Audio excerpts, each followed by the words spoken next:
Bismillahirrahmanirrahim. Bismillahirrahmanirrahim. La haula wala quwata illa billahil aliyyil azim. Qala musannifur rahimahumullahu ta'ala wa nafa'ana bi ulumihim amin ya Allah ya rabbal alamin. Allahumma shalli ala sayyidina Muhammad wa ala ali sayyidina Muhammad.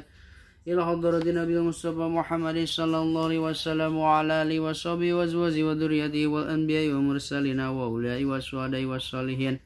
Wa jamil malaikatul muqarrabina wa susuan ila ruhi Syaikhul Qadir Al-Jilani wa susuan ila ruhi Bapak Ibad Badrul Jaman bin Aki Jamil wa susuan ila ruhi Kiai Haji dan Nawawi bin Kiai Haji Syafi'i wa susuan ila ruhi Kiai Haji Adang Badruddin bin Kiai Haji Aceh Tabsunje wa susuan ila ruhi Kiai Haji Abdul Jabbar bin Kiai Haji Adang Badruddin wa susuan ila ruhi Musanniful Kitab Sulam Taufik Kiai Haji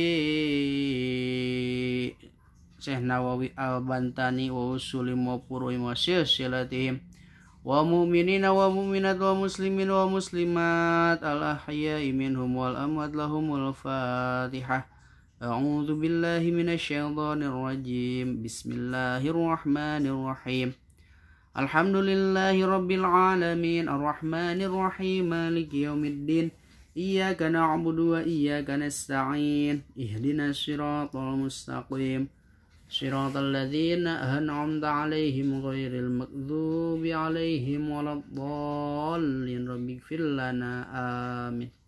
Mangga buka halaman Sulam Topikna halaman 38 anu aya kitabna urang logatan sasarengan urang samikeun logatanana pasti tos pararinuhna ai kitab Sulam Topik mah soalna di pasantren-pasantren di mana wae pasti disorogeun atawa di sok diaraos gitu. Bismillahirrahmanirrahim. Bagian yeun paslan maca kuring kana ieu pasal takdiruhu qara'tu atawa ra'aitu paslan. Ra'aitu ningali kuring paslan kana ieu pasal. Atawa paslun huari ieu paslun eta hiji pasal atawa paslin takdiruhu qara'tu bi paslin qara'tu maca kuring bi paslin kana ieu pasal. Watajibu jeung wajib naon az-zakatu zakat wajib zakat pil ibili dina onta wa bakori jeung sapi wa gonami jeung domba wa tamari jeung kurma wal zabibi jeung anggur wal zuru'i jeung tatanduran atawa pepelakan al muqtatati anu dialap kakuatan sapertikeun gandum atawa beas halatal ikhtiyari dina tingkah ikhtiarna wa zahabi jeung wajib zakat dina emas wal fidoti jeung dina perak wa ba'dani wal ma'dani jeung barang tambang warikazi jeung pependeman jahiliyah minhuma tina buktina emas jeung perak tegasna harta karun pependeman jahiliyah teh wa amwalut tijarati jeung pirang-pirang harta dagangan wal fitrati jeung zakat fitrah. Jadi wajib zakat di mana-mana urang boga onta, boga sapi, boga domba, boga korma, boga anggur, boga pepelakan, beas pare atawa gandum atawa boga emas, boga perak jeung barang tambang jeung rikaji teh harta karun atawa harta dagangan amwalu tijarati jeung zakat fitrah wajib zakat fitrah engke aya nisobna ukuranana di tayan wajib di zakatan teh cek Islam aya sakieu ke dibahas hiji-hiji di payun ukuran-ukurana sakumaha zakatna mana tadi teh wa awwalu nisabil ibili jeung ari mimitina nisobna onta khamsun eta 5. Jadi di mana-mana orang boga onta 5 geus hitung geus kahitung nisab geus asup nisab berarti wajib zakat.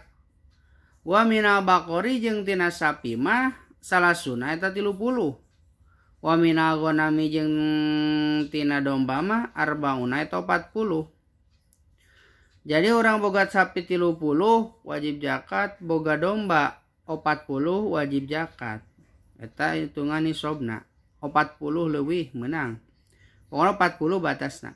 Pala zakata mangkan teu aya zakat qabla zalika dina samemehna ieu nisab lamun karek boga 2 mah onta teh atau boga 4 kurang hiji teu wajib zakat. Atawa domba teh ngan boga 35 kurang 5 deui teu wajib zakat gitu. Jadi kudu nisab kudu pas nisabna. wala buda jeung misti deui minal hauli tina tepung taun bada zalika dina samemena itu nisab. Jadi misalkan orang boga domba teh bulan Januari teh 30. Januari bulan hareup teh 30 keneh pas Februari teh 40. Tah berarti Februari mah hitunganna tahun baru. Maksudna tahun anu anyar, anu ku di Jakatan mah bulan tahun hareupna. Tahun ayeuna mah ku sabab salila sataun teh masih keneh 30 can kahitung nisab. Lamun dina sataun kahitung geus 40 domba atawa dina waktu sataun teh tepung Januari ka Januari teh urang teh boga 5 onta atau boga 30 sapi teh wajib di Jakatan. Jakatna sabaraha engke bakal dibahas di payun. Gitu maksudna.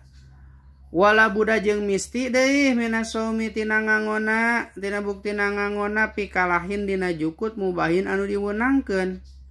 Walantakuna jeung teu bukti itu hewana amilatan eta anu digawekeun. Jeung deui lamun urang boga domba 40 pan geus wajib zakat ya dina sataun teh urang geus boga domba 40 wajib zakat. Tetapi parabna teh meunang meuli, lain meunang jukut umum, lain meunang jukut anu dimeunangkeun. Di ala kusaha wae parabna teh eta mah teu wajib zakat. Jeung deui hewanna teh ulah nu digawekeun, misalkeun urang boga sapi 30 wajib zakat pan 30 mah dina sataun teh boga sapi tapi anu 10na kurang digawekeun dibajakeun di sawah gitu titita digawe tah eta mah teu wajib zakat deui sanajan boga 30 ge hitunganna anu kahitung wajib zakat nama anu karek boga 20 berarti boga 20 mah can kahitung nisab berarti teu wajib zakat gitu. Payajibu atu wajib bikuli khomsin dina saban-saban ieu teh amilatan anu digawekeun nya tadi. Payajibu atu wajib bikuli khomsin dina saban-saban 5 onta minal bikuli khomsin dina saban-saban 5 minal ibili tina buktina onta syatun ari hiji domba cenah zakatna teh. Jadi lamun urang dina sataun boga 5 onta wajib zakat domba hiji lamun teu dosa. Wapi arba'ina jeung dina 40 minal gonamitina embe atawa domba mah syatun eta hiji domba jad udhonin anu pungla kuntuna ausaniun ma'zin atawa domba anu umur 2 tahun. Nah jeung lamun urang boga naon tadi teh minal gonami syatun lamun urang boga domba 40 zakatna teh hiji domba anu geus umur 1 tahun atawa domba anu umur 2 tahun gitu. Wa fi kulli salasina jeung eta tetep dina saban-saban anu 30 minal baqori tina buktina sapi mah tabiun eta sapi anu ngilu-ngilu indungna berarti pedet sapi anakna zakatna teh lamun orang boga sapi 30 zakatna teh sapi anakna sapi anu tabe kene anu nutur-nutur bujur indung kene. Sumain zada tuluy lamun matambah naon ma perkara itu naon masyatuhu hayawana itu si jama ala zalika kana itu hitungan kana itu nisab. Papi zalika zaidi mangka eta tetep dina tambahna. Jadi maksudna kumaha misalkeun urang boga domba teh 100 untuk 40 berarti geus kaluar ti nisab teh 100 mah wajib di zakatan. Zakatna mah anger jiga nu boga domba 40 ngan zakatna teh tadi teh naon hiji domba anu umur 2 tahun atau hiji domba anu umur 1 tahun. Nah segitulah nya mudah-mudahan aya manfaatna wa yajibu alaihi wallahu a'lam bissawab.